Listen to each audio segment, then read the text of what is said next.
What am I most scared of? Losing me. Duh. Welcome back mga idol. Sa panahon ngayon maraming love story ang nagsisimula sa social media. At isa sa mga ito ay ang nakakakilig na kwento ng ka-look-alike ni James Reid sa NBA na si Kyle Kuzma. At ang kanyang soon-to-be future wife. Ang modelo at vitiligo advocate na si Winnie Harlow. At sino nga ba ang mag-aakala na ang isang simpleng DM or direct message ni Kuzma na yun ay magiging simula ng isang seryosong relasyon.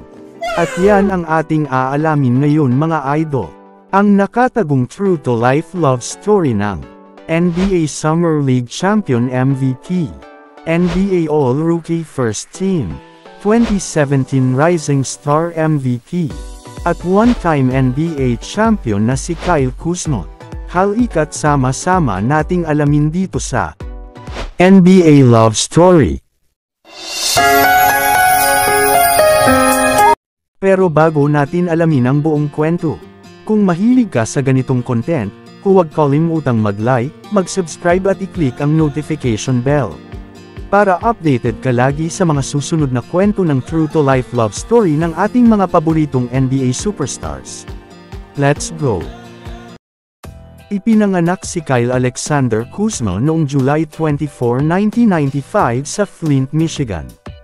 Isang lugar na kilala hindi lang sa kaguluhan, kundi pati sa matinding kahirapan. Pinalaki si Kuzma ng kanyang ina na si Kari Kuzma, isang single-parent mom. Hindi niya lubos na nakilala ang kanyang tunay na ama. Pero naging ama-amahan niya si Larry Smith, na siyang nagturo sa kanya ng disiplina at respeto. Sa murang edad pa lang, naging sandigan na niya ang basketball. Sa kanilang bahay, may nakabiti na mini hoop sa sala, at doon siya nagsimulang mangarap. Pagtungtong niya ng high school, nag-aral siya sa Bentley High School, at kalaunan ay lumipat sa Rice Academy sa Philadelphia, para mas mapansin ng mga NBA scouts. Bilang senior sa Rice Academy, nag-average si Kuzma ng 22 points at 7 rebounds. Pagtungtong niya sa college, naglaro siya sa University of Utah, kung saan siya tuluyang sumikat bilang versatile forward, na nag-average ng 16.4 points, 9.3 rebounds, at 2.4 assists kada laro. Kaya't noong 2017 NBA Draft, pinili siya ng Brooklyn Nets bilang 27th pick, ngunit agad na na-trade sa Los Angeles Lakers. At doon nagsimula ang tunay niyang NBA journey. Pero bukod sa basketball, agaw pansin din si Kuzma pagdating sa kanyang love life. Dahil noong 2015, bago pa siya sumikat sa NBA, unang napabalita ang relasyon niya kay Sofia Hamora, isang modelo at social media sensation. Pero hindi rin nagtagal ang kanilang relasyon. Ayon sa mga source, sobrang focus noon ni Kuzma sa kanyang basketball career. Kaya't mas pinili niyang unahin ang kanyang pangarap kaysa relasyon. At noong 2018, ay nakarelasyon naman niya si Katja Henry, isang fitness model. Madalas silang mag-post ng mga sweet photos sa social media. Pero sa likod nito, ay may mga bagay silang hindi napagkakasundoan. Kaya kalaunan ay naghiwalay rin sila, at napunta si Katja Henry kay NBA star Tyler Hero. At noong 2019, dito lalo siyang napag-usapan. Dahil na-link si Kyle Kuzma kay supermodel na si Kendall Jenner. Pero ayon sa mga malalapit kay Kendall, casual lang yun, walang label, at walang commitment. Nagbakasyon lang daw sila sa isang yate sa Maldives. Pero kahit hindi nauwi sa seryosong relasyon, iniwan nito ang matinding ingay, at intrigang lalo pang nagpasikat kay Kuzma.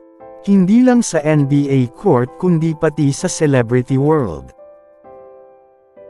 At taong 2020, habang nasa gitna ng pandemya, nakilala ni Kyle Kuzma si Winnie Harlow, isang sikat na Jamaican-Canadian model at vitiligo advocate.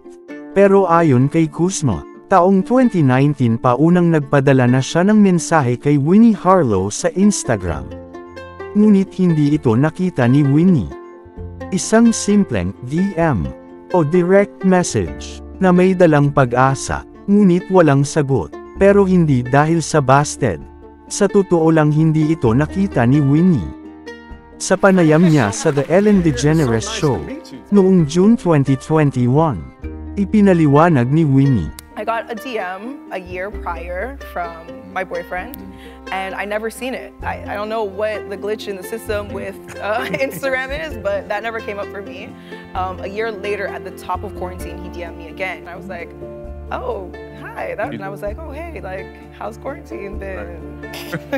Isang glitch sa system, o sadyang hindi pa iyon ang tamang panahon. Minsan talaga kahit ang tadhana ay marunong maghintay. Hindi naman sumuko si Kuzma. Hanggat hindi nakaka-score ang hayop, muli siyang nagpadala ng mensahe makalipas ang 1 taon. Sa pagkakataong ito, nakita na ni Winnie ang kanyang DM. Nagsimula silang magkausap araw-araw. At matapos ang 1 buwan, nagdesisyon si Winnie na lumipad papuntang Los Angeles para mas makilala si Kuzma. Simula noon hindi na sila naghiwalay. Isa si Kyle sa mga lalaking pang-relationship talaga. Napakabait niya at sobrang sweet, sabi ni Winnie sa isang panayam. At noong April 2020, opisyal na silang naging magkasintahan. Sa kanilang unang anibersaryo, nagbahagi si Winnie ng video kung saan sila'y nagtutukaan sa isang restaurant. Shout out kay Kuzma at Winnie. Ang lalando ninyo. Pero noong August 6, 2021, dahil sa pagbagsak ng kanyang stats, na-trade si Kyle Kuzma mula Lakers papuntang Washington Wizards. At doon, bumagsak ang mundo niya. Nung na-wave ako, yun ang pinakamababang tingin ko sa sarili ko. Akala ko iiwan niya rin ako. Pero hindi umalis si Winnie. Hindi siya nagdalawang isip, mas pinili pa niyang manatili sa tabi ni Kuzma. Hindi siya umalis sa tabi ni Kuzma sa panahong wasak na wasak siya. At doon napagtanto ni Kuzma, ayokong mawala siya. Siya ang kasama ko sa hirap, hindi lang sa ginhawa. Kaya't noong February 13, 2025, sa mismong linggo ng Valentine's Day, isang lihim ang inihahanda ni Kuzma, hindi para sa isang laro, kundi para sa babaeng matagal nang nagpapasaya sa kanya. Ang supermodel na si Winnie Harlow. Sa paningin ng iba, simpleng bakasyon lang ang trip nila sa paraisong Turks and Caicos. Ngunit sa puso ni Kuzma, ito ang araw na babaguhin ang kanilang kwento magpakailanman. Lihim siyang nagparente ng isang private jet. At habang tanging tibok ng puso ang naririnig, lumapit si Kyle kay Winnie. Hawak ang isang tula na siya mismo ang sumulat. Binigkas niya ang bawat salita ng damdamin. At sa huling linya ng kanyang tula, ang tanong na kay tagal niyang inipon. At lakas ng loob para sabihin, "Will you be my wife?" Tanging pagtaas lang ng noo ni Winnie ang naging sagot. Luhang may halong tuwa at gulat. At sa sandaling iyon, isinuot ni Kuzma ang isang singsing sa daliri niya. Isang 8.5 carat engagement ring na pinag-isipan niya ng 3 buwan. At sa araw na iyon, hindi lang sila nagbakasyon. Nag-ugat ang isang bagong yugto ng kanilang kwento. Isang kwentong hindi sa basketball court, kundi sa altar haantong. Ang love story ni Kyle Kuzma at Winnie Harlow ay patunay na sa panahon ng digital age. Maaaring magsimula ang pag-ibig sa isang simpleng mensahe.